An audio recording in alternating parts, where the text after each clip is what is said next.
नमस्ते दोस्तों, आप सबका स्वागत है सोशल साइंस वाला के यूट्यूब चैनल में। और आज मैं आपको एक ऐसी ट्रिक देने वाला हूँ जिससे आपको समझ में आएगा कि बोर्ड के एग्ज़ाम की तैयारी, specially I am talking about social science, तैयारी कैसे की जाए या फिर कैसे प्रिपरेशन किया जाए, क्वेश्चन आंसर कैसे पढ़े जाए। तो बेसिकली बहुत बार क्या होता है कि बच्चे जो हैं यूजुअली सिर्फ नोटबुक या फिर कोई तो अब बाकी दूसरा स्टडी मटेरियल लेके पढ़ते हैं, लेकिन बहुत बार क्या हो जाता है कि वो टेक्स्ट बुक को इग्नोर कर देते हैं।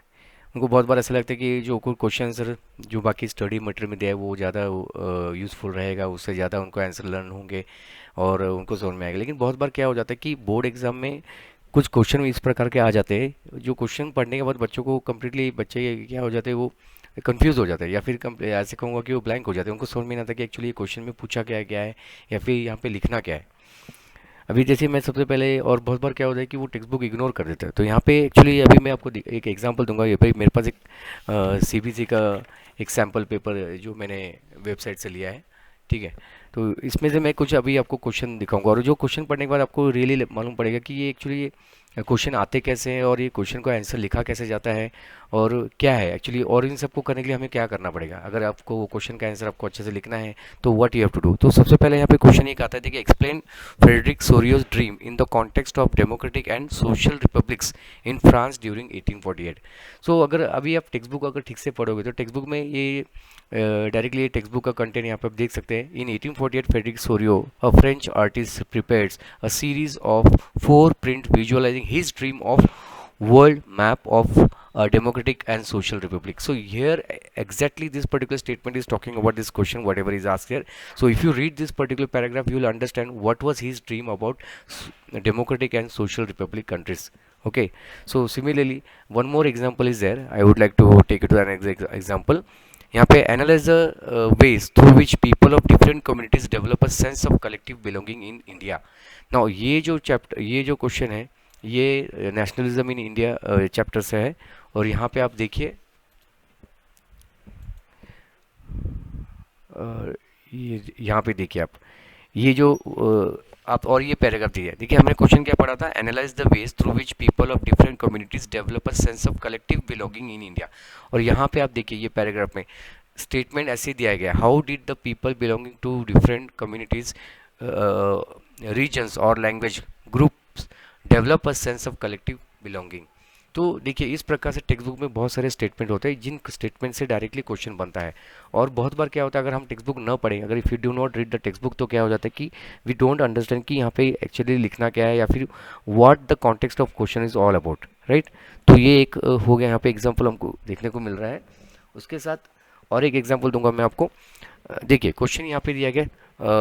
अभी ये सब जो क्वेश्चन है यूजुअली 3 मार्क्स, 5 मार्क्स, ओके, और 2 मार्क्स के लिए आते हैं। अभी ये जो क्वेश्चन है यहाँ पे देखिए, cheap and affordable credit is crucial for the country's development, justify the statement. अभी यहाँ पे देखिए ये टेक्स्ट बुक में जो स्टेटमेंट दिया है यहाँ पे देखिए बोल्ड में दिया है, चीप एंड बोल्ड लेटर्स में दिया है, cheap and affordable credit is crucial for country's development. तो डायरेक्ट स्टेटमेंट यहाँ पे आ गया है और ये यहाँ पे स्टेटमेंट का जो भी एक्सप्लेनेशन यहाँ पे दिया है उसके हिसाब से उसको आपका आंसर लिखना है। तो और एक एग्जांपल मैं आपको यहाँ पे देना चाहूँगा। यहाँ पे एग्जांपल और एक है, राइट, हाँ, यस।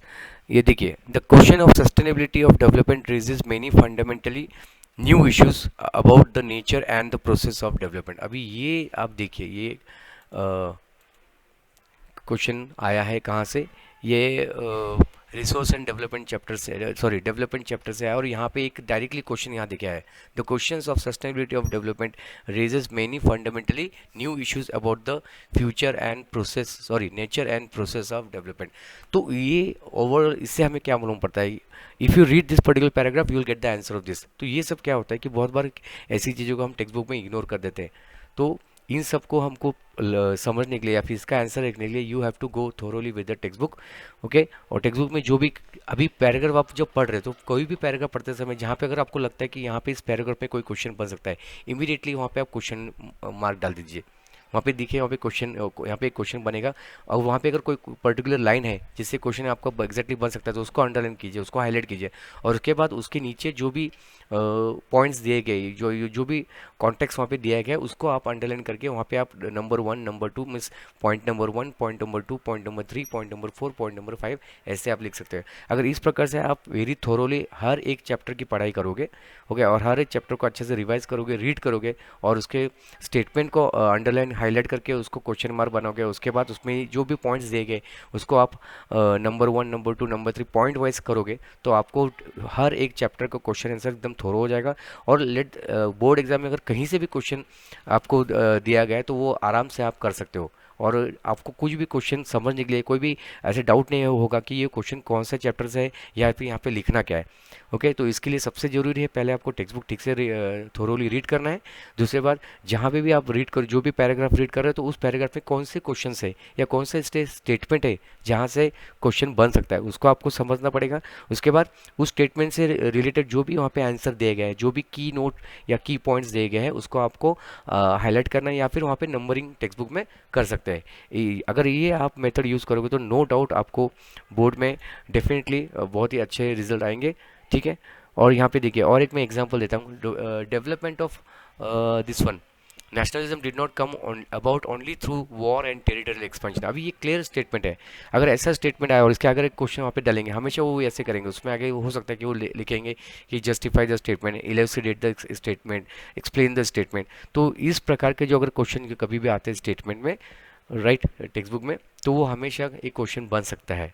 ओके, तो अगर आपने पढ़ा है ये पर्टिकुलर पैराग्राफ, अगर आपने ये स्टेटमेंट पढ़ी है और इसके नीचे जो भी पॉइंट दे वो आपको अगर समझ गए हो, आपने समझ गया, आपको याद आ गया है, तो डेफिनेटली अगर अगर ऐसा कोई क्वेश्चन आता है कि the development of nationalism did not come about only through wars and territorial expansion, explain the statement, justify the statement, elaborate, elucidate, तो you will be easily able to write the answer of this kind of questions. So ये मेरा एक छोटा सा प्रयास था कि आपको समझाने के किस प्रकार से आपको टेक्स्ट बुक पढ़नी है और कैसे उसके पॉइंट्स बनाने हैं, कैसे स्टेटमेंट को आइडेंटिफाई करना है, राइट, और किस प्रकार से स्टेटमेंट क्वेश्चन बन के आ सकते हैं। तो hope you understood. Thank you. इसी प्रकार से ऐसे और अपडेट्स के लिए please like, share and subscribe my channel. Thank you, thank you so much.